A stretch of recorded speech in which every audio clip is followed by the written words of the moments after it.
Hello there. Good evening. Welcome to the Jim Bohannon Show from Westwood One Radio. We're at 1-866-50-JIMBO, 1-866-505-4626. Online, you'll find us at jimbotalk.net. You can follow me on Twitter at Jimbo Talks. And thank you for being with us on the program tonight. More terror again. Still continuing. As for the latest, the FBI says that the terror suspect now in custody has directly been linked to bombs in 3 cities. Ahmad Rahami, an Afghan immigrant, was arrested after a shootout with police that left him and 4 police officers wounded.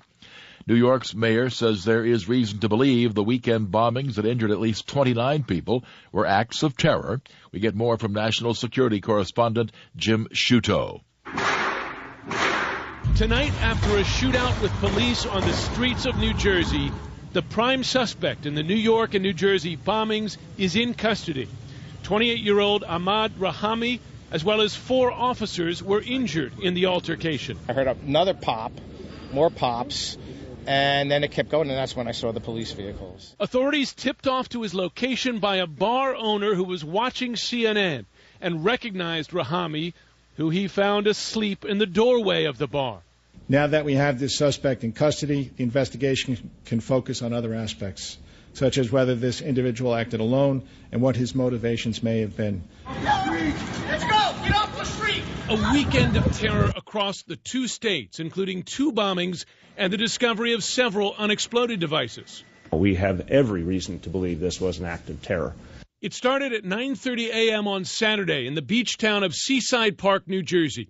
Thousands of people were about to run a Marine Corps charity race when a pipe bomb exploded in a garbage can near the starting line. Then that night, panic on the streets of New York City. A bomb built from a pressure cooker explodes. It detonated at approximately 8:30 p.m. on 23rd Street and 6th Avenue, injuring 29 and sending panicked crowds scrambling for cover. I don't know what hit me, but I flew off my feet. Police scramble, searching the area, and find another suspicious-looking pressure cooker located just several blocks away on 27th Street. Both devices were packed with ball bearings, commonly used in bombs to maximize damage. Investigators say surveillance footage shows a man they believe to be Rahami with a duffel bag at both Manhattan locations. He leaves the bag at the location where police later find the unexploded pressure cooker.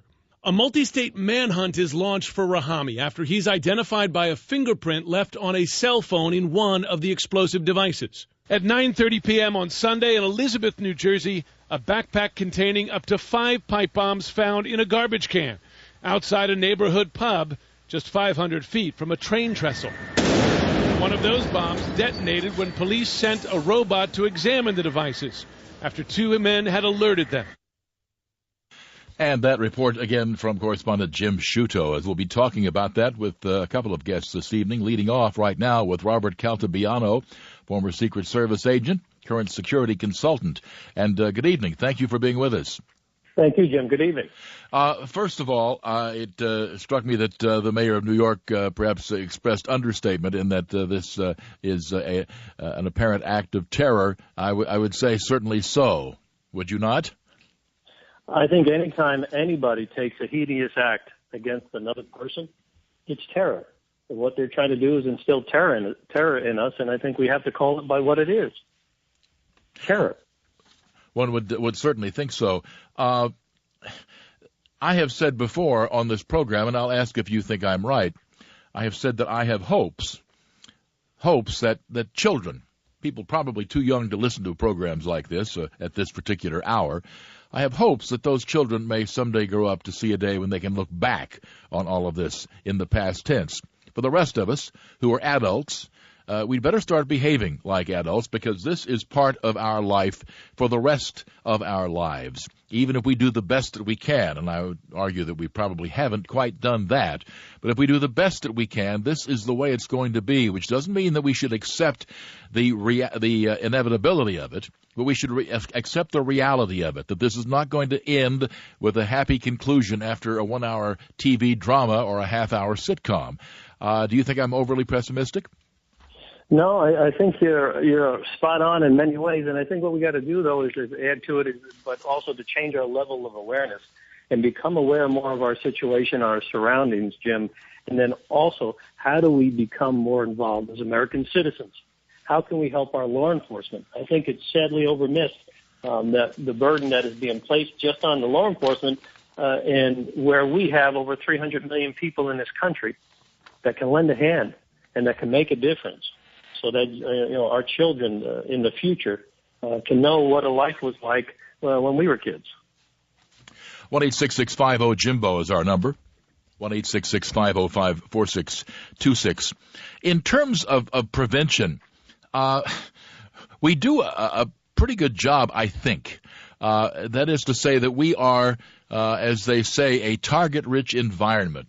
What isn't there to blow up in this country? My goodness, there are large gatherings of us everywhere. There are important structures everywhere at the local, federal, state level, what have you. And short of living in the most draconian George Orwellian police state imaginable, I'm not sure exactly how much more we could do. Are there things you could think of that you think we could and should do? I think number one is that no matter what they do, they cannot blow up the American spirit and the courage that we've had over 200 years form in this country, and we shouldn't forget about that. And so one of the things I think that we have to do, we got to be diligent in this, is not to give in to the fear. Fear in of itself, when we're afraid, who wins and who loses? I think they win and we lose. And Jim, our country wasn't built on fear. It was built on freedom. I think that's why we're a target, is because who are we? We are the freedom of the world. We're the beacon of the world that stands up to freedom. Important points that I think we really need to recall. Now, if you look to the nation of Israel, which has faced this virtually for the entire time of its existence, a small nation, people forget, but Israel, if you go and look at a map, Israel's about the size geographically of the state of New Jersey and about the same population, and they face this sort of thing all the time. And yet you can go to a marketplace where on a Tuesday, let's say, a bomb goes off and there are body parts scattered around and blood and brains and Lord knows what all. On a Wednesday, it'll be cleaned up and the market will be open and it'll be jammed with customers. That doesn't mean that they're callous. It simply means they have adapted to reality. Are we capable of doing that in this country? Well, one of the things is I don't think that we should ever adapt as Americans to the reality of this terror that they're trying to inflict upon us, but we make it become a norm. What we have to do is fight it as best as we can, and to think instead of reacting. I think we have to start to respond again. Earl Nightingale, a mentor of mine, said we become what we think about. And so we really want to take a look at it, and I think your show and your program out to your listeners really can help with that as to what are we thinking about in this country, because that's what we're going to be doing. 1-866-50-JIMBO. Robert Caltabiano, our guest, a former Secret Service agent. He is a security consultant currently, and we're looking at what's happened again and again and again. And we'll be talking about that a good deal of tonight at 1-866-50-JIMBO, 1-866-505-4626, and we'll be back on the Jim Bohannon Show in just a moment.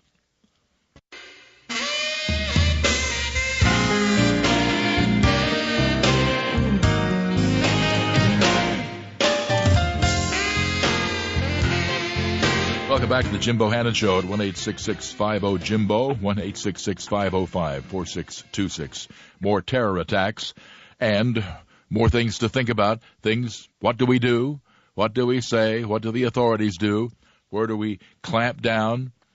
We're talking with Robert Caltabiano, former Secret Service agent. He currently is a security consultant, and he spent 28 years in law enforcement and global security operations of one type or another. We have a call from Dennis in Huntsville, Alabama. Hello, Dennis. Hello. Yes, I would just like to ask this question right here. And the question is this. I agree 100%. Okay, let's help out all we can. But how are we, the people out here, going to be able to do a good job of helping out when we got an attorney general, Loretta Lynch, says, see something, say something, you say something, you go to jail. I've heard that clip on the radio myself more than once. All right, your thoughts. First of all, I don't think she used those exact words, but go ahead, Robert. I think what is the alternative if we don't take action? One of the things you want to look at, the enemies are around us. We may not see them, but it doesn't mean that they're not there. And so what a real American thing to be is to get back involved in your communities. And you've got to remember one thing, government is only as good as how good we are. And so if we are not holding up our end of the bargain, do we really expect that the government can hold up their end of the bargain? And, are we supporting the law enforcement community the way that we should be? Fair enough. And thank you for your call, Dennis. As we go to the next call, a lot of people would say, okay, fair enough, Mr. Caltabiano, but what? I mean, we all remember back to the days the security threat level has gone from yellow to orange, which meant, what? There's a guy with a turban, go arrest him? I mean, it was pretty hard for people, I think, to know exactly what it was they were supposed to do. Well, I think one of the things we want to look at, Jim, is that we got to get out of our head and into our gut and into our instinct. Let's look at Timothy McVeigh. Now, he didn't have a turban on. See, terror does not have one type of look. Mm-hmm. Terrorism does not have one type of method. There are all different shapes, forms, styles, and looks of terrorism. And so what we really want to do is get back into our gut instincts. If something smells, if something stinks, what are you going to do about it? Because, our police are they're tasked to the limit right now. So if there's something that you can do, even if you alert somebody, err to the side of caution, to me, that's a real American thing to do. Absolutely. To Helene, calling in from Inglewood, Florida. Hi, Helene. Good evening, gentlemen. Please forgive my ignorance. I don't know too much about bombs. But is there any technology, like when people shoplift, a sensor goes off, there has to be a specific composition to make a bomb? Or what about dogs being trained in that capacity of what elements would be necessary that actually would make a bomb that a sensor could detect or a dog could detect? Okay.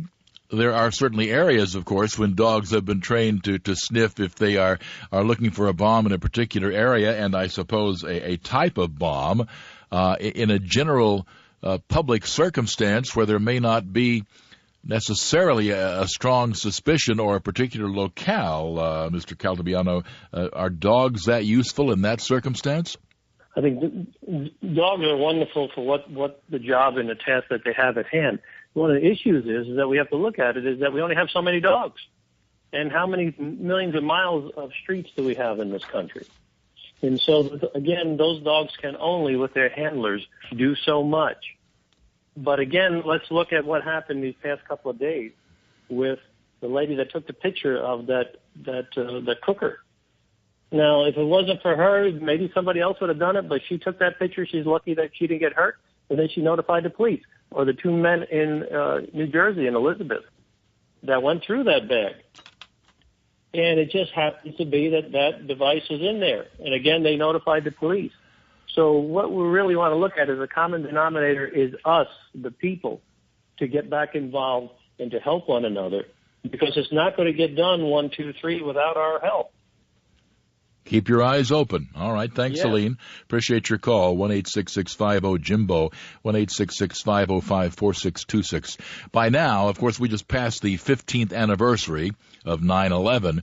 And before that, we had other terror attacks, certainly. The first bombing of the New York Trade Center, maybe the most prominent, but hardly the only one.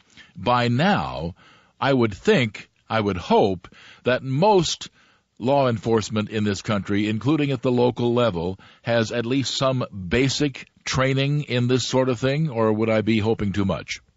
No, I think you're right on the spot with this.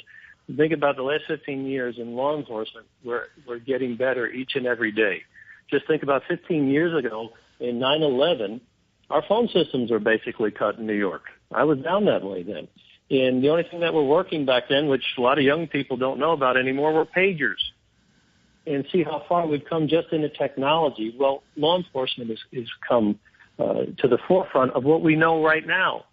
But we got to remember, Jim, the police out there, the FBI, the other agencies have to be right 100% of the time. And these thugs, these criminals, don't have to be right at all. And so it's a daunting task, day in and day out. It's like a piece of a puzzle. It's like a big puzzle with 1 million pieces. If we can look at a puzzle that had that many pieces, and in the last few days, you've seen the greatness of our law enforcement community coming together and piece by piece by piece, putting the pieces back together. And look at what happened, how they found this individual in a very short time. Mm-hmm. Go over some of that, if you would, because I've heard some reports, but it does sound like there were a few breaks involving citizens who were observant, followed by, as you say, pretty darn good police work. How, in fact, was Rahami tracked down relatively quickly? Well, I don't want to get into the real details of it, because one of the things is that if we fully put that out there, then let's not do that. Let's just give an overview. But what I want to put you in the overview of it is it's good old police work mixed with 21st century technology, where people, you think about it, it was over 8,000 cameras taking pictures that night when he put those devices out there.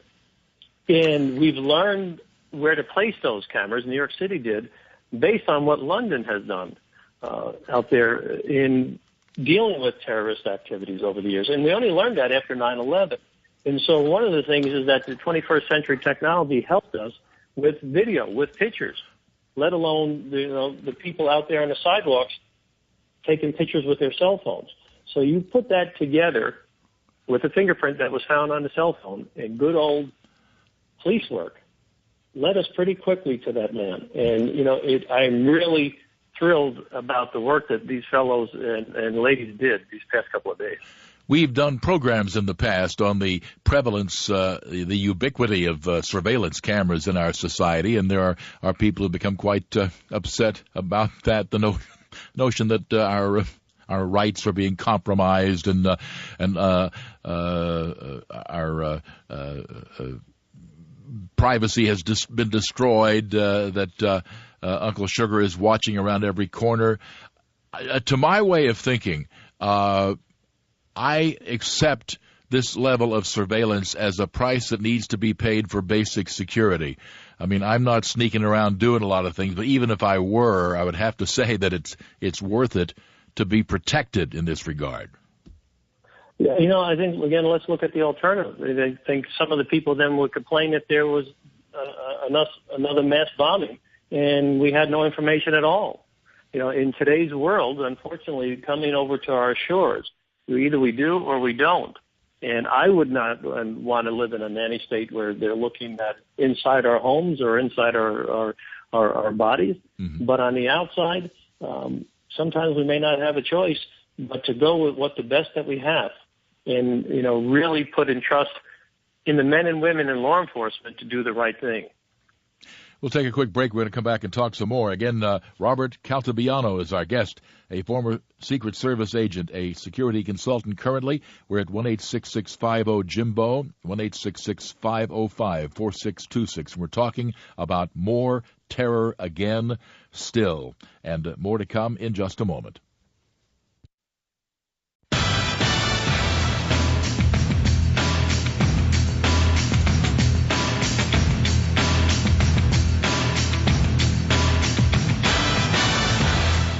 Back to the Jim Bohannon Show with former Secret Service agent Robert Caltabiano and with Dallas, who calls in from Bowling Green, Kentucky. Good evening.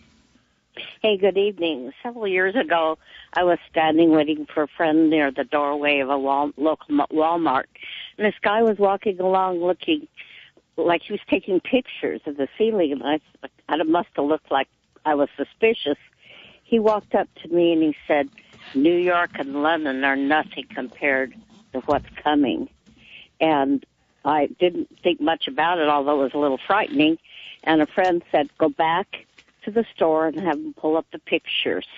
And they pulled up the picture, and shortly after that, they got him and another Iraqi person here in Bowling Green. They have prosecuted him. They're in prison.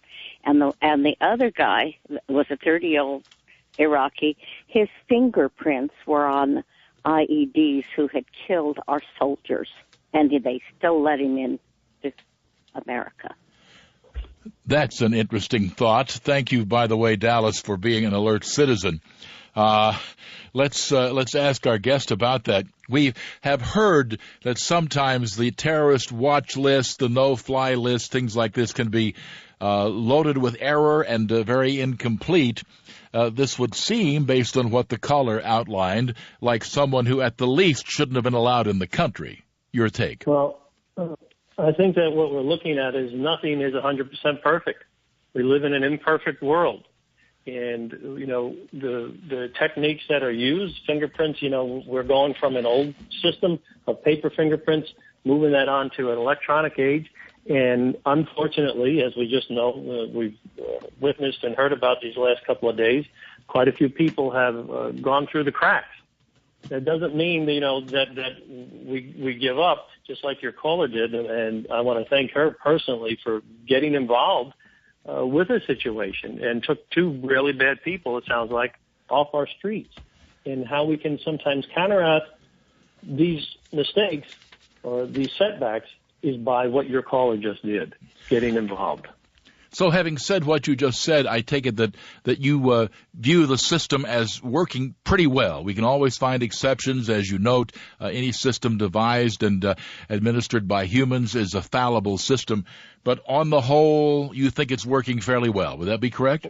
Well, I will tell you that I don't like the situation, what we've just been made aware of with quite a few people slipping through the cracks based on their fingerprints. I think that we have to do better in that, and we can do better. It's a matter of taking antiquated systems, unfortunately, and moving them into the 21st century. And that is, again, a major undertaking. Your listeners out there and the average people may not realize that the systems that we still use still take a lot of time to upload. And that goes back again on, I think, what we were talking about, Jim, is our involvement again, how we can get involved. Because it's going to happen most likely again. Those things will happen. Let's talk to Roy, a listener to Cliff Radio in Dallas. Hello, Roy. Hey, Jim, if only my name was Bowling Green. That's right. We'd have a perfect symmetry right there. That's correct. Now we'll hear from Bowling Green in Dallas. There you go. Mr. Caltabiano, isn't the real problem for us to make a common sense reality check and say, well, there's really, in fact, the previous caller's story proves that we really can't vet these people. So, I guess we just let them all in. Or because we can't vet these people, we keep them the heck out. And we've got a government that's working against us. We need 3 million people to clog Washington, D.C., truckers to block the streets with their rigs, and say we're not going to let the business of Washington continue until this so-called progressive, code word for communist, government stops these plans to bring these terrorists into these countries. Because all right. You bring in refugees, you bring in terrorists. Thanks for your call, Roy. And tactics aside, looking at the circumstance, I have long argued a couple of things about, and obviously he's talking about principally the Syrian refugees, of which there are plans for, I guess, over 100,000 more to come in, based on a number of reasons, not the least of which is the fact that Syria is a country in name only, and vetting anybody from that country is virtually impossible with the government torn to shreds. On top of which, you have the threat of terror from the group, on top of which are vast cultural differences. And I have long argued that people who have an impulse for humanitarian help should help to build refugee camps over there in the Middle East. Better for them, and certainly better for us. Your thoughts? Well, I don't know really about that aspect of whether we're here or there, but what I can tell you is that our laws work when they're used properly. Our immigration laws, our Constitution works when it's used properly, when it's used. And so I think we need to get back to the basics of using the laws that are on our books already to the fullest extent and take it from there. A little over 100 years ago, just taking a look at immigration, you had to go through a lot to get to this country. And I view coming to America as a privilege. It is always a privilege. It is not a right in any way, shape, or form anywhere in the world, and that has to be underlined. I saw some clowns demonstrating in California with the sign that read, "Immigration is a right." Well, these people, I'm sorry, are dead wrong. It has not been, it is not now, and I personally don't believe it ever should be a right. It is a privilege to be granted or withheld at the sole discretion of the host country. In a world of nation states, it is never a right to enter anybody else's country, period. And that what Mr. Caltabiano just said cannot be overemphasized. Yeah, and I think also as Americans born here or even immigrated here as citizens, we must not lose sight of the privilege of being an American also, whether you were born here or whether you came here through our laws and are staying here. People come here because of our freedoms. And when we give up those ideas, when we no longer look at it as a privilege, when we no longer look at it as getting involved, then what do we have? And we have anarchy. We have chaos. Yes, we do. Absolutely. To Tim in Fort Worth, another Cliff listener there. Hi, Tim. Hello. I wondered if you could ask one question in an upcoming presidential debate of Donald Trump and Hillary Clinton about terrorism. What would it be?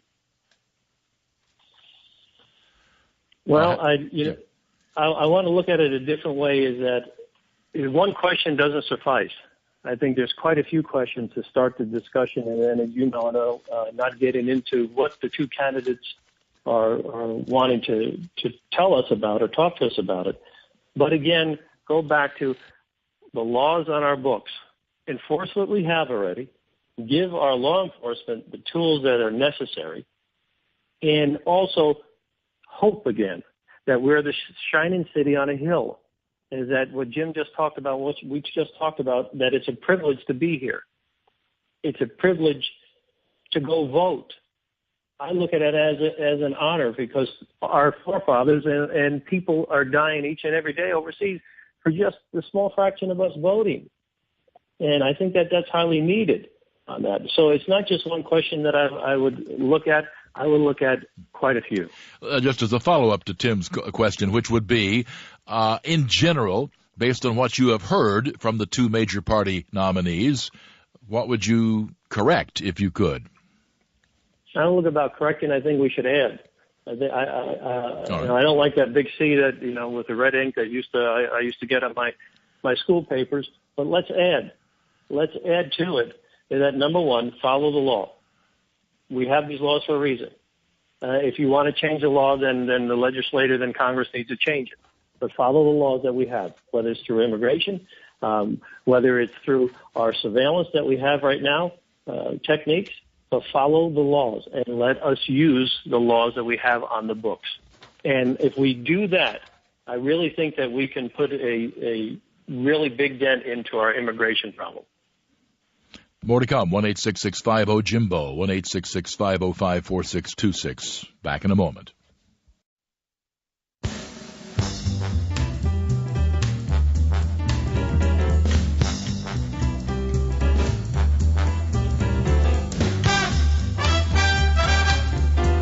Glad you're with us on the Jimbo Hannon Show at 1-866-50-JIMBO, 1-866-505-4626. What are we supposed to do? What can we do? It sometimes seems as though we're impotent, and we're not. As our guest, former Secret Service agent Robert Caltabiano, has pointed out, we're far from impotent. We have stopped many such attacks. The problem, of course, is expectations that we wish to be attack-free.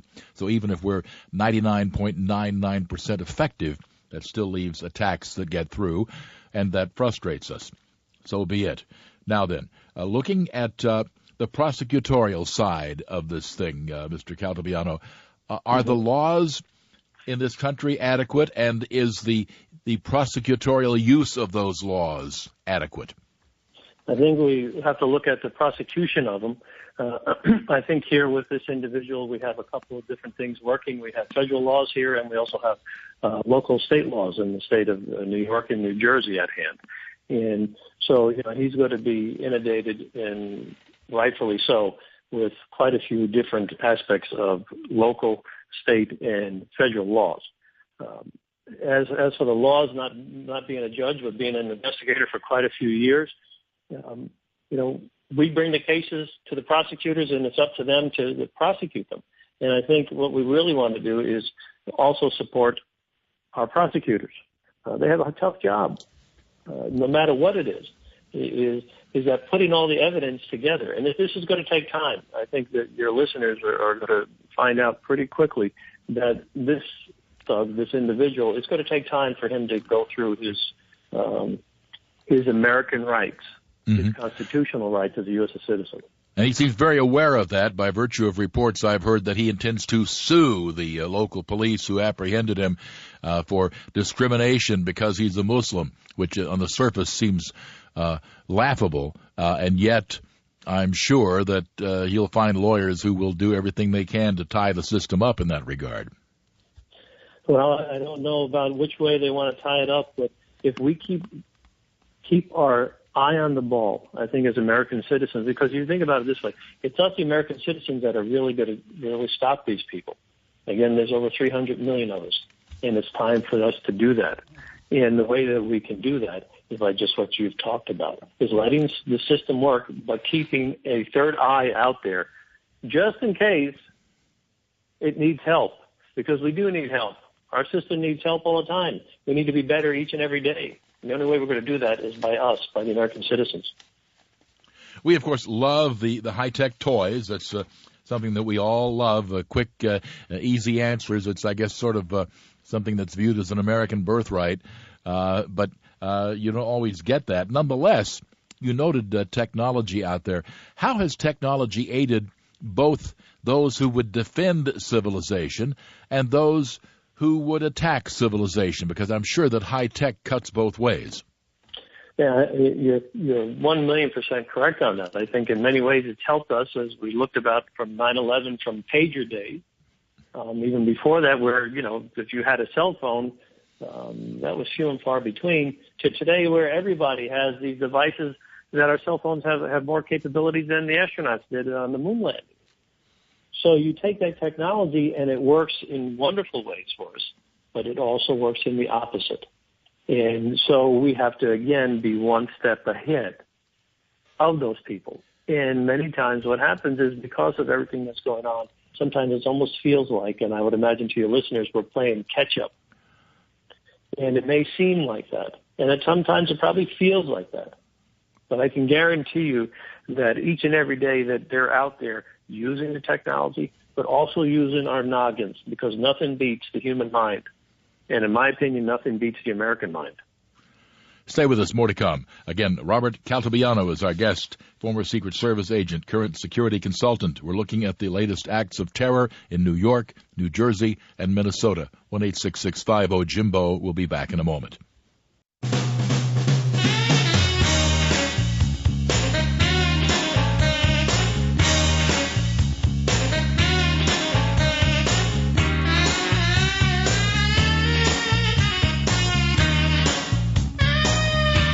Thanks for being with us on the Jimbo Hanna Show at 1-866-50-JIMBO, as we speak this evening with the man who does this sort of thing for a living. He was a former Secret Service agent, now a security consultant.